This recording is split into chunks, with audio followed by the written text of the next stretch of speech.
Eh bien salut tout le monde, j'espère que ça va, première vidéo de la rentrée, c'est parti, on rattaque fort, on va essayer de faire une vidéo par semaine, mais si on a une toutes les 2 semaines, ne vous étonnez pas. En tout cas aujourd'hui on se retrouve pour le test de ce petit drone là-bas.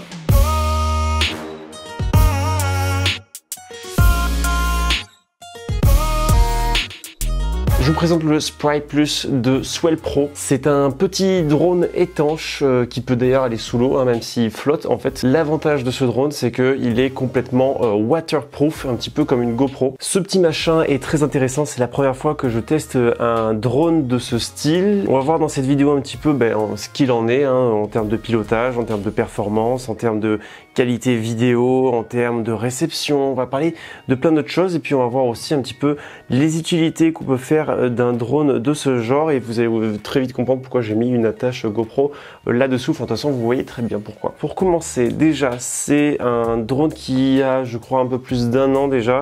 Il y a eu 2 versions, ça c'est la dernière version en date. En fait, c'est un petit peu un mélange entre un drone racer et un drone classique stabilisé, style Parrot et DJI. Enfin, je sais même pas si c'est encore pertinent de parler de Parrot, puisqu'ils ont arrêté de faire des drones de loisirs. Enfin bon, en tout cas, le Sprite Plus, c'est l'un des tout premiers drones étanches qui est capable de voler et d'atterrir sur l'eau.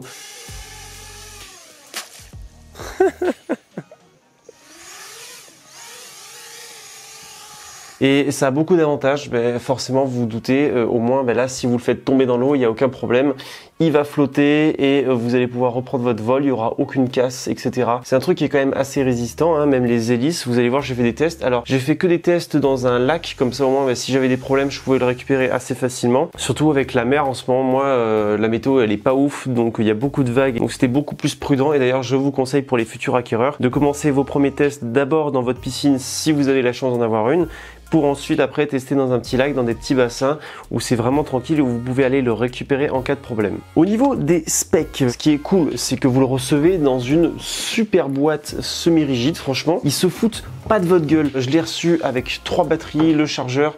Alors ce qui est marrant, c'est que bon, moi ça me fait pas peur de voir des trucs comme ça, parce que maintenant avec le drone racer, on est habitué à voir des trucs un petit peu archaïques, on va dire, mais en tout cas voilà, ça c'est le chargeur que vous avez la petite languette et vous le branchez sur votre batterie qui est comme ça. Alors les batteries c'est du 3S, d'ailleurs comme les Mavic 2 Pro etc, c'est souvent du 3S pour avoir quelque chose d'assez souple. Je dis que c'est entre le drone racer et le drone stabilisé justement pour ça, parce qu'il a un comportement de drone racer mais il est quand même assez mou, il n'y a pas de mode accro en fait. Attends, je vais vite vous montrer la radiocommande à quoi ça ressemble. Quand vous déballez le truc, c'est comme ça en fait. Hop, vous avez votre joli petit drone qui est là, vous le posez tranquille et puis après vous enlevez ça, vous avez plein de petits matos, notamment la radiocommande qui est elle aussi waterproof, vous pouvez la foutre à l'eau en fait, elle aura rien du tout. Franchement c'est très bien équipé. Alors c'est vraiment un drone qui est adapté aussi pour les pêcheurs qui veulent poser leur ligne très très loin. Bon évidemment je vais pas faire le test, pourquoi pas essayer avec un pote d'ailleurs qui est dans la pêche, mais je pense que ça, ce genre de drone ça pourrait être très intéressant. Mais voilà, il y a plein de petits accessoires. Moi j'ai eu aussi les pales en mode racer, en tripale comme ça. Normalement vous avez les bipales qui sont plus comme ça, et c'est justement pour ça que je dis que c'est vraiment un mélange entre le drone stabilisé et le racer, parce que vous pouvez aussi visualiser ce que vous faites avec votre drone, avec les Fat Shark, enfin je veux dire avec n'importe quel masque FPV, que ce soit un Ishin, des Fat Shark, EV800D, EV300D, vous avez bien compris. Moi personnellement je l'ai quasiment que piloté à vue.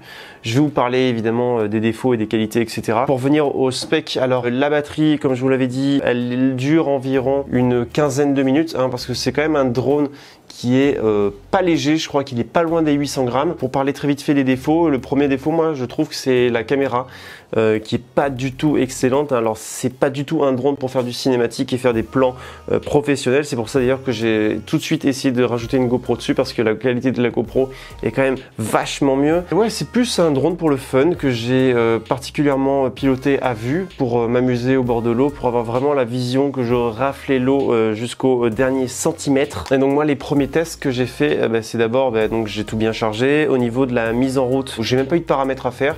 Vous avez une application téléphone avec laquelle vous pouvez un petit peu contrôler l'enregistrement, les paramètres. C'est un drone qui peut filmer jusqu'en 4K 30 images. Je vous affiche toutes les performances de la qualité vidéo, mais alors il y a 4K 30 et il y a 4K 30, il y a le 4K 30 du Mavic 2 Pro et il y a le 4K 30 du Sprite Plus, ça n'a rien à voir. Et honnêtement, bon, c'est sympa pour les réseaux lorsque vous vous en foutez totalement de la qualité de votre vidéo, mais c'est sûr que pour du pro, ça c'est même pas envisageable. Ça peut être aussi utile par exemple pour tous ceux qui font des essais au bord de l'eau, lorsque c'est de la surveillance. Comme ça au moins vous prenez vraiment pas la tête à savoir si votre drone va résister à l'eau, si vous devez absolument faire des plans sous la pluie par exemple. D'ailleurs moi il pleut en ce moment et en fait j'aurais aucun problème à le faire décoller sous la pluie. Ça franchement c'est drôle. Donc il y a plein de choses à découvrir. Moi au début je voulais carrément le désosser et en faire un drone racer en partant de cette base, mais apparemment c'est un petit peu compliqué. Je sais pas si je le ferai, du coup on verra à l'avenir. Ce qui est marrant c'est que moi je me disais que pour enlever la batterie qui est juste là-dessous c'était extrêmement difficile, genre comme ça j'y arrive pas, et en fait on a un petit accessoire tout ridicule, un petit truc en fer pour justement prendre la batterie et puis l'enlever facilement. Et là on se rend compte à quel point c'est vraiment étanche et qu'il n'y a aucun risque qu'il y ait de l'eau qui passe là-dedans. Petit défaut aussi c'est pour introduire la carte SD, pour l'enlever j'ai dû prendre une pince à épiler carrément, mais bon ça même chez DJI ils ont ce problème là avec certaines gammes. Mais sinon mes premiers ressentis c'est vraiment un drone qui est fun à piloter. J'ai pas du tout regardé les performances maximales de distance, de hauteur, etc. Mais en tout cas déjà il a un return to home, il y a un mode follow me où en fait il prend il va fixer la radiocommande, donc s'il est dans les airs et que vous forcément bougez avec la radiocommande, il va la suivre. Au niveau de la qualité du GPS, c'est pas la folie, c'est pas DJI, c'est normal, on n'arrive jamais à faire mieux que malheureusement. Si vous avez de l'expérience en plus un petit peu en racer, ça sera encore plus facile de le piloter. Et si vous êtes habitué qu'à DJI, c'est sûr que pour vous ça va vous faire un petit choc parce qu'il n'est pas aussi stable dans les airs qu'un Mavic. Vous n'allez pas pouvoir faire des dives avec ce drone, il va toujours rester en stabilisé, en horizon en fait, il va toujours regarder l'horizon, peu importe ce que vous faites. C'est un drone qui est quand même assez lent, donc forcément aussi pour le racer c'est pas non plus la folie. Mais en tout cas moi ce que j'ai fait c'est que je me suis amusé à fixer une petite fixation GoPro et je suis très content qu'elle ait tenu malgré la flotte et malgré le poids qu'il y avait en plus. Donc ce que j'ai fait, bon déjà alors si vous le savez il faut vraiment faire attention avec le collage, être bien précis et surtout attendre longtemps avant de mettre une GoPro dessus. J'ai pris une fixation comme ça, je l'ai fixée ici avec la GoPro. Et puis ça donnait ça, puis après l'angle évidemment je l'ajuste un petit peu parce que le drone va être comme ça lorsqu'il va voler. Franchement les plans sont pas dégueulasses avec la GoPro et Real Steady, vous pouvez voir ce que ça donne de toute façon. Alors au début j'y suis allé un petit peu rapidement et j'ai pas du tout vérifié s'il y avait des gouttes ou pas. Le mieux serait d'utiliser un produit qui fait que les gouttes ne restent pas accrochées sur l'optique, comme ça vous êtes sûr d'avoir une image toujours nette sans problème de gouttes. Malheureusement j'ai eu pas mal de gouttes qui sont restées sur ma GoPro, mais en tout cas voilà, bon c'est un test, hein, c'est pas fait justement pour que je récupère des plans de ouf pour cette vidéo, mais en tout cas ça vous montre toutes les possibilités qu'il y a. Moi la première chose que je voulais faire c'est un plan en fait qui démarre sous l'eau et puis après hop on va dans les airs. Ça c'est quelque chose qu'on voit pas souvent, qui est assez inédit. Les gens ils se demandent en fait avec quoi on a pu le faire.